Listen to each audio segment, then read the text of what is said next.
So Munugode నియోజకవర్గంలో చూస్తూనే ఉన్నాం మనం. బై ఎలక్షన్ జరుగుతున్న సందర్భంగా అన్ని పార్టీల వాళ్ళు వివిధ రకాలుగా ఓటర్ను ప్రసన్నం చేసుకోవడం, ప్రచారం చేస్తున్నారు. సో మరి టీపీసీసీ మరి కొత్తకుర్మ శివకుమార్ గారు కూడా మరి ఈరోజు ఇక్కడ చౌటుప్పల్లో ఉన్నటువంటి ఎక్స్ రోడ్లో ప్రచారం నిర్వహిస్తున్న సందర్భంగా వారినటి మరి కొన్ని విషయాలు తెచ్చుకోండి. చెప్పండి సార్, ఎలా అనిపిస్తుంది? ఏదైతే మీ సీటే ఇది, మరి మీ సీట్ని మళ్ళీ దక్కించుకునే అవకాశం ఉందా? ఈరోజు మునుగోడు నియోజకవర్గంలో చౌటుప్పల్ మున్సిపాలిటీలో ప్రచారంలో భాగంగా ఇక్కడికి వచ్చిన వీటీవీ ఛానల్ వారికి, V3 ఛానల్ వారికి ధన్యవాదాలు ముందుగా తెలియజేసుకుంటూ, మరి ఇల్లు గడప గడప తిరుగుతూ ఉంటే చెప్తా ఉన్నారు, వాళ్ళే చాలా బాధపడుతూ ఉన్నారు. బై ఎలక్షన్ అనేది ఎవరన్నా చనిపోతే వస్తుంది, కానీ ఇట్లాంటి ఎలక్షన్ మేము ఎప్పుడు చూడలేదు. మరి వాళ్ళు కాంట్రాక్టర్ కాబట్టి వెళ్ళిపోయినాడు, కానీ కాంగ్రెస్ పార్టీకి అన్యాయం చేయడం తప్పు ఇది. కాబట్టి తప్పకుండా పాల్వాయి గోవర్ధన్ రెడ్డి గారి కూతురు పాల్వాయి స్రవంతికి ఓటేసి తప్పకుండా గెలిపిస్తాం. మరి ఈ అభివృద్ధి కూడా ఆగిపోవడం జరిగింది. నిజంగా అభివృద్ధి అనేది రాష్ట్ర ప్రభుత్వం, కేంద్ర ప్రభుత్వం మర్చిపోయింది.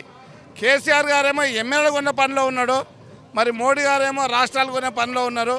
మరి మొన్న కూడా ఒక డెబిట్లు పెట్టారు, దశ అని ఒక పెట్టి కూర్చుంటే ఎక్కడ మా బతుకులు బయటపడితే అనే ఆలోచనతో ఇటు అటు లొల్లి చేసి కుర్చీలతో కొట్టుకొని నాటకాలు చేశారు. మరి ఇవన్నీ ప్రజలు చూస్తూ ఉన్నారు. తప్పకుండా భారీ ఎత్తున మరి స్రవంతి గారికి చేయి గుర్తు మీద ఓటేసి గెలిపేయడానికి ప్రజలందరూ సిద్ధంగా ఉన్నారు. ఎందుకంటే ఒక మహిళ మరి ముందుకు వచ్చింది, పక్కా కాంగ్రెస్ ఆమె.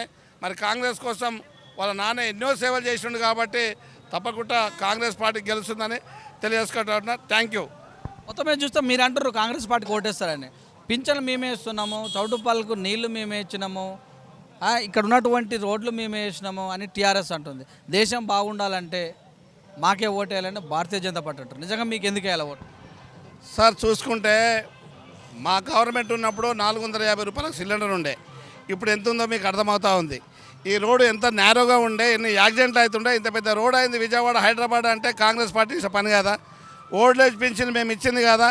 ఇక్కడ జనాల దగ్గర 5 రూపాయలది 90 రూపాయలు చేసి వాళ్ళకు 10 రూపాయలు పెన్షన్లాగా పంచుతూ ఉన్నారు. ఇదంతా మోసం, జనాలకు అర్థమైపోయింది. సెంట్రల్ గవర్నమెంట్ కూడా పెట్రోల్ కానీ, డీజిల్ కానీ, గ్యాస్ కానీ, పెట్రోల్ డీజిల్ పెరిగితే అన్ని వస్తువులు పెరిగిపోయినట్టే.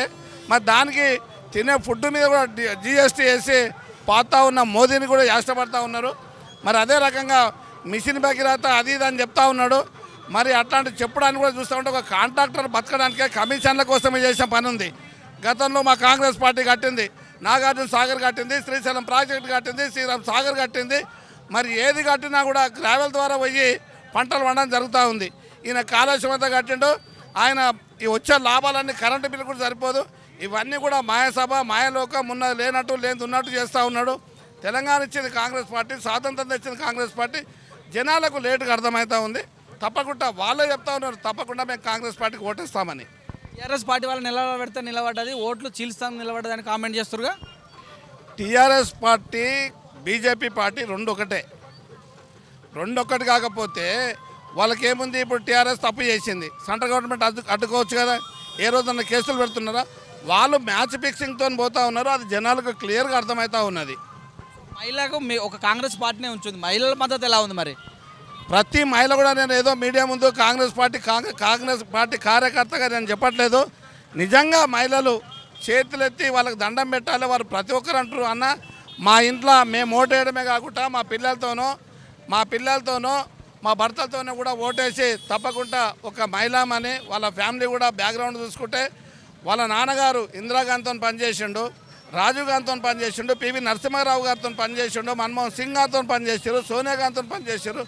ఇదంతా Congress party, original party. Congress party మన దేశాన్ని తెచ్చిన పార్టీ. తప్పకుండా మేము మహిళా కోటేజ్ గెలిపించుకుంటాం. మహిళలు మాత్రం తప్పకుండా 10 ఓట్లు కూడా పోకుండా వాళ్ళు మహిళలంతా సిద్ధంగా ఉన్నారు ఓటేయడానికి.